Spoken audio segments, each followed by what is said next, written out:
Hello, this is Roxana Forever Diva, and today is day 48 of the 100-day challenge, and I cannot believe it. We're getting close, very close to the middle of the road here. Um, the thing is, I'm kind of used to this by now, so I'm probably going to keep on going after the 100 just because I got used to this by now. Today we're going to talk, it's Opinions Monday, and it's not so much as an opinion as an advice. And the advice that I want to give you is whatever happens to you in life, what happens may not be your fault or your responsibility, but how you react to it definitely is. Now, for those of you that don't live in the US, today is tax day. Normally is the 15th of April. For some reason this year it landed on the Monday the 18th. And because of everything that's been going on in my life for the last actually 11 months, I had decided I was going to ask for an extension, but the rest of the members of my family decided that no, that they wanted to file taxes now. So for the last 4 days I've been looking all over. Mind you, I still have a bunch of paperwork to go through and a bunch of paperwork that I have to figure out. But no, somebody decided that I needed to find the W-2s and file the taxes today. And when I filed my taxes, I found out that I had to send a check with the taxes. And I'm not gonna lie, the first 2 hours after that happened, I was in a rotten mood. I even had a rant online on social media because the way I feel about it is, if you're already charging me taxes when I buy all my stuff, how come you can't use that money to pay whatever it is that you need to pay for the rest of the state? And if you don't want a big government, why do I have to pay federal taxes to begin with? Why don't you just charge me, I don't know, 8%, give 1% to federal, take 6% for the state, and the other percent, hold on, 1, 6, and the other percent for the county, and you're done. But instead of doing that, no, what we do is, and the other thing is, they take some money out of every paycheck, so why don't they just keep that and leave me alone?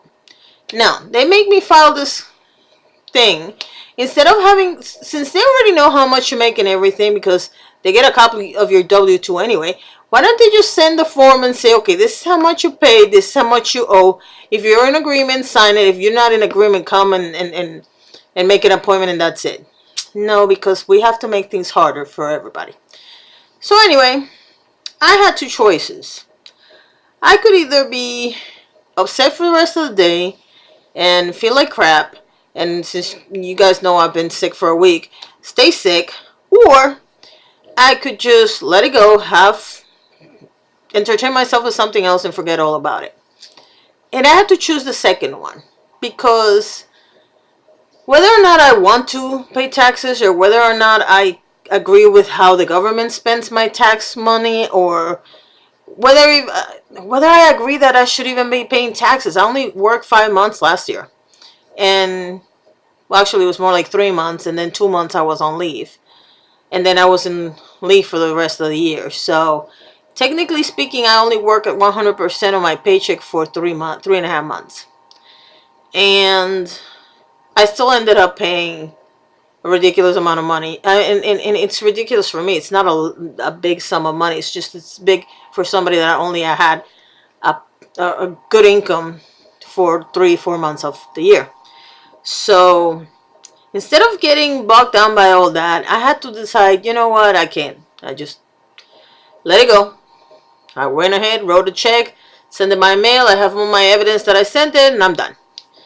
Now, that's an example of something that happened today. I'm going to give you another example. This whole journey with my parents started in May of last year. May 30th was the day that I got on the plane. The month before, on April 20th, my husband had cancer surgery. And he came out okay and everything's good. But since I already told you the date, Wednesday is the 1-year anniversary. And when I got to Puerto Rico, I had to ask for blood transfusions for my dad because his bone marrow was like not doing very well.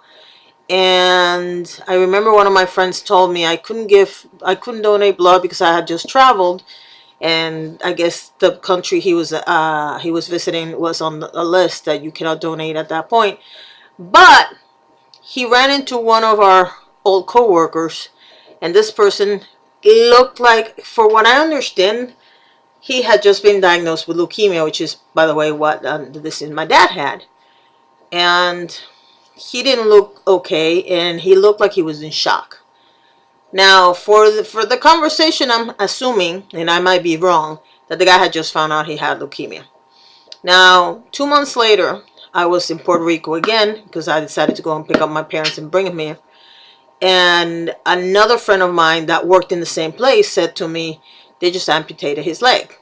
And I was like, wow. My dad lived with leukemia for 10 years and nothing happened. So maybe it's the second type of leukemia that's like the faster one. But faster one doesn't mean anything. You know, you don't have a time frame for these things. And then on Friday, I got a message from the second friend telling me that the man had passed away.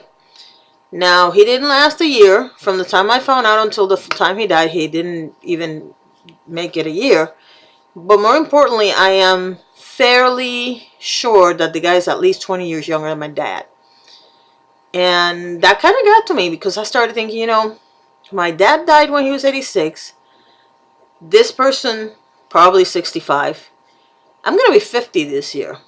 How many more good years do I have? Because it seems to me lately that everybody has cancer or everybody has some crazy disease and everybody's dropping like flies. And again, I could let that make me sit on my chair or lay in bed and not do anything for the rest of my life. Or I can use it as motivation to do something special. And I am working on something special, and I am not ready to say what. But the reason why I'm giving you those two stories is because I want you to understand that it's not my fault my dad died. It's not my fault this person died. It's not my fault that for some reason the government thinks that making less than $50,000 a year requires me to pay $1,000 in taxes. And by the way, I'm averaging it out. It's not even close. That's not even how much we made last year because of all the leaves and everything. But it is close to $1,000 that I had to pay in taxes, plus whatever they had taken out of my paycheck. The bottom line is this: you can either sit, feel sorry for yourself, take all this craziness and just absorb it and die with a little bit every day from all the hits you get in life, or you can use all that as fuel and motivation for you to do better next year. So then, instead of having to pay taxes and feel bad about it, you're paying taxes because you made so much money that you have to pay taxes. That used to be my dad's philosophy. My dad used to say that he didn't mind writing a big check because that probably meant that he had made a lot of money. And believe me, there were some years he made some really good money. And I can only imagine what his tax burden was those years. So, yeah, that's my message for today. It's not so much, it is an opinion, of course, because you can choose to just let it kill you. Or you can let it make you get stronger. Now, I would love to hear what you have to say about that. Leave your comments below, and thank you very much for watching.